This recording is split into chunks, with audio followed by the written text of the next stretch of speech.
कामचोर बहू। कांता बहन की दो बहुएं थीं, बड़ी कल्पना और छोटी प्रिया। कल्पना का जैसा नाम वैसा ही काम। सारा दिन कल्पनाओं में रहती, ना कोई काम करती न कोई धाम। अरे कल्पना बहू, जरा अच्छी सी चटनी पीस दे, आज कुछ मजेदार खाने का मन है।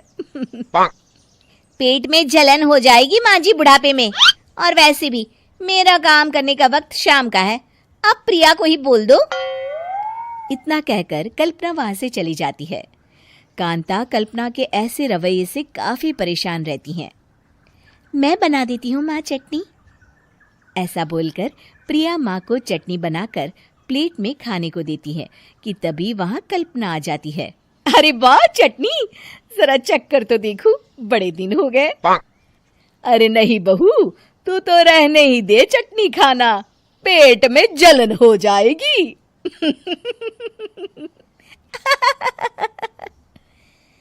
इतना कहकर कांता और प्रिया दोनों हंसने लगते हैं। कल्पना सारा दिन या तो मोबाइल में यूट्यूब देखती या फिर सोती रहती। उसका कमरा भी बिखरा और गंदा रहता। एक दिन कल्पना का पति अशोक उससे कहता है, अरे कल्पना, जानवर भी उस जगह को साफ कर लेता है जहां वो बैठता है, तुम तो इंसान हो, कैसे इतने गंदे कमरे में रह लेती हो? देखो सारा सामान यहाँ वहां बिखरा पड़ा है। ज्यादा अपनी माँ का बोल ना बोलो। हाँ, कमरा तुम्हारा भी तो है, गंदा लग रहा है तो साफ कर लो। पता नहीं तुम्हारे साथ मैं कैसे जिंदगी बिताऊंगा। इतना कहकर अशोक वहां से चला जाता है।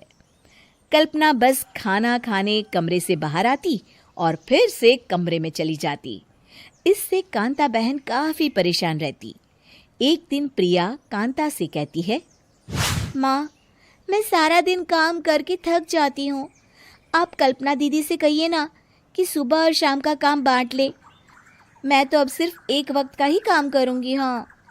अरे तू वो भी ना करना, एक बहू तो कामचोर थी ही, दूसरी भी आ गई काम ना करने के बहाने लेकर।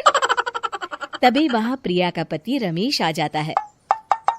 माँ, मैं देख रहा हूँ भाभी कोई काम नहीं करती, प्रिया सारा दिन घर और रसोई का काम करती है, अब कुछ करो ना माँ।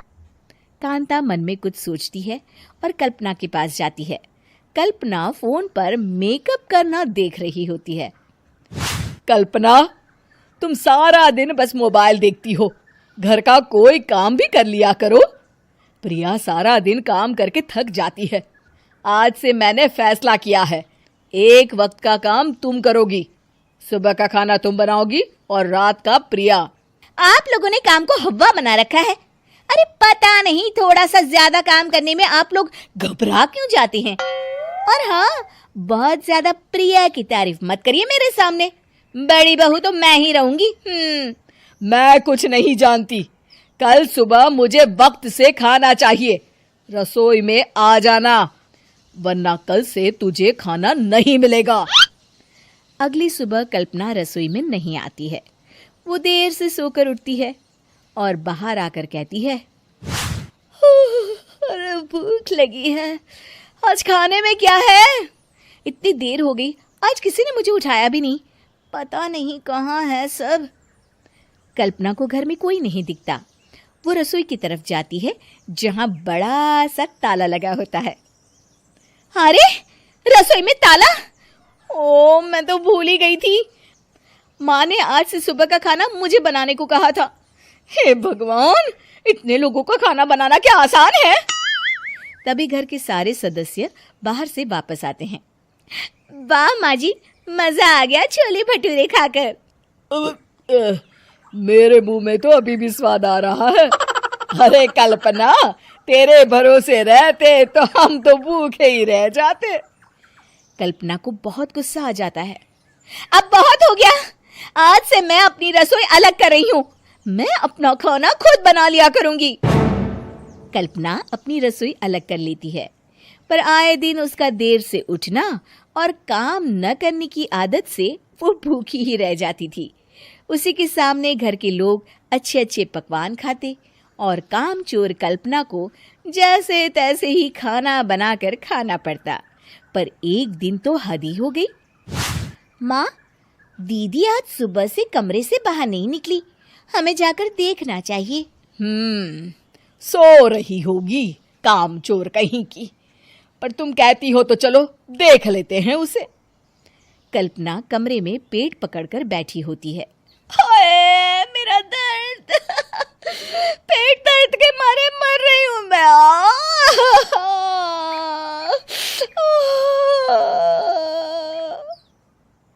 अरे दीदी, क्या हुआ? पेट में दर्द क्यों हो रहा है?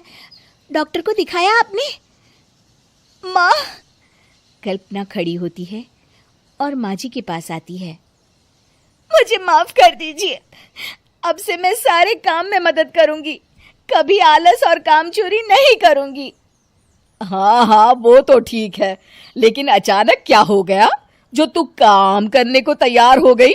कामचोर कल्पना। माँ, लगातार बासी और उल्टा पुल्टा खाना खाने के कारण मेरे पेट में इन्फेक्शन हो गया है। काम न करना पड़े इसलिए मैं 2 दिन का खाना एक दिन ही बना लेती थी। बासी और खराब खाना खाने के कारण लेने के देने पड़ गए। पेट में दर्द हो रहा है। चलो अच्छा हुआ, देर आए दुरुस्त आए।